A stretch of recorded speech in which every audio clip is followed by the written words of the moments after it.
welcome back to my channel. If you're new here, welcome. Make sure you guys subscribe so you can become a part of my journey. Today I will be telling you about the time that I got caught ditching. So let's get right into the video. Let me start off by saying, yes, I was a dumbass. Yes, I know I shouldn't have been ditching. Yes, I should have made better choices, but it happened. I got caught. I was in trouble. It happened.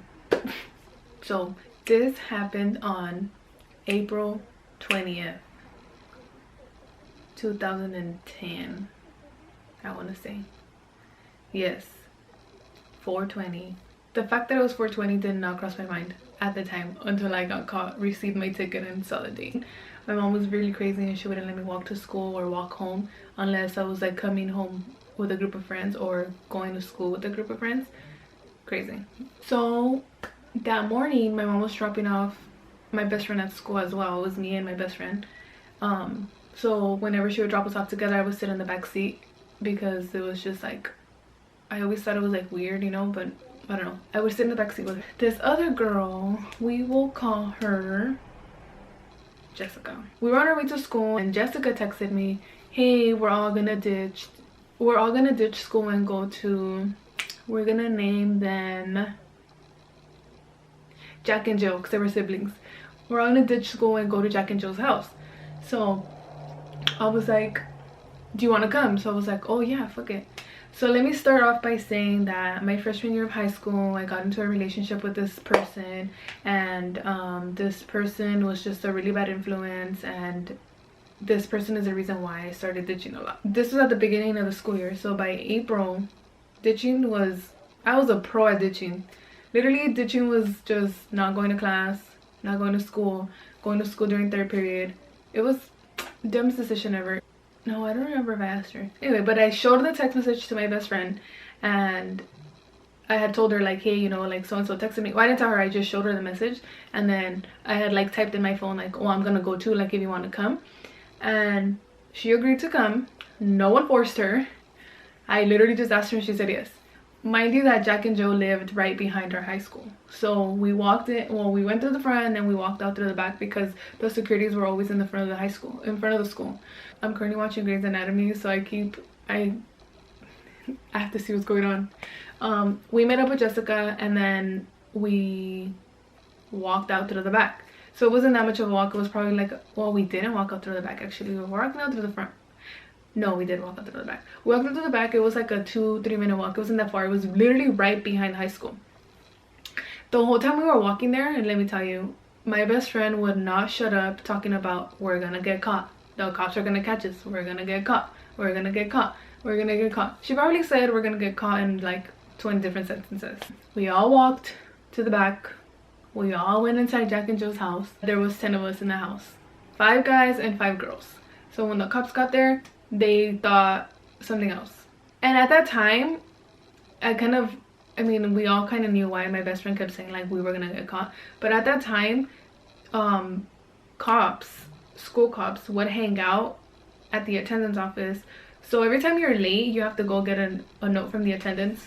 Well, not late, but every time you go to school in the middle of a period, you have to go to the attendance office to get a tardy note because then they won't let you walk into your classroom because you're late without a note, if that makes sense. So there was rumors going on that there was cops at the attendance office all the time. So they were handing out tickets to people who didn't have valid excuses.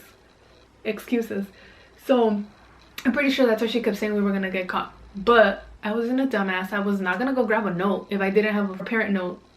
Duh. So that was it.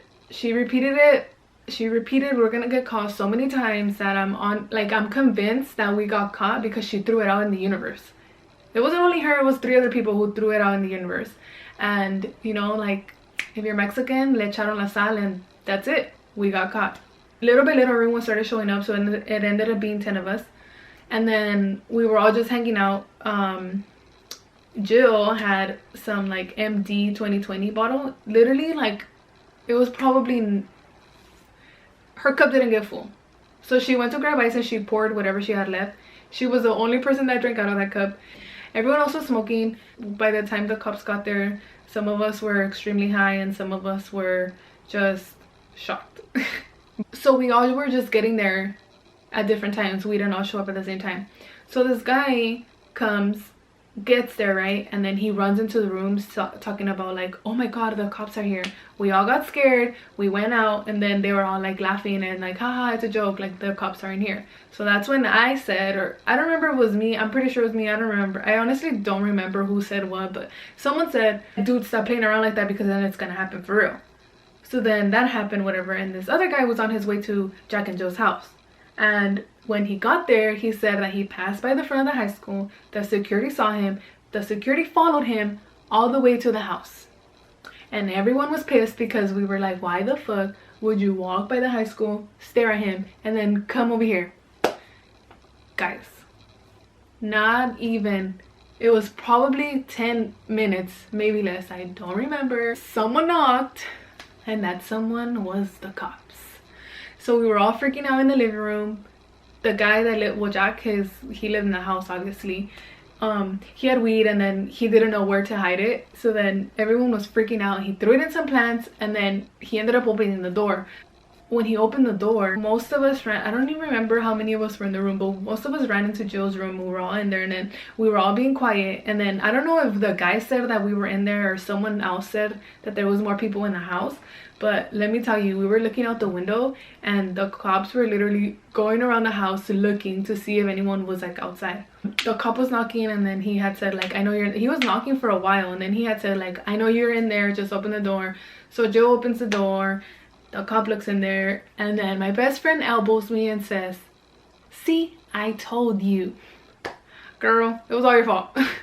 But like I said, I didn't force her. I asked her and she said yes. They took us out of the house. They didn't let us grab our backpacks and they didn't let us grab anything. And then they were questioning us. We honestly were just ditching because we didn't want to go to school. We weren't having a party according to them. They searched the house and then they found that cup. There was ice in that cup. They smelled the cup and it smelled like alcohol. They took us outside of the house. There was 2 male cops and then male security. Then they had to call a female security because they were trying to search us and obviously the male cops or the male security couldn't search us. So the female security got there, and when I say they violated us, let me tell you, they had us like shaking our bra, they were touching our hair. It was crazy. And then my head, I was like, bro, all of the weed and shit is inside of the house. I don't have it. Like, what are you gonna charge me with? I mean, I'm pretty sure that's what they were trying to do, find something on us so they could charge us with it.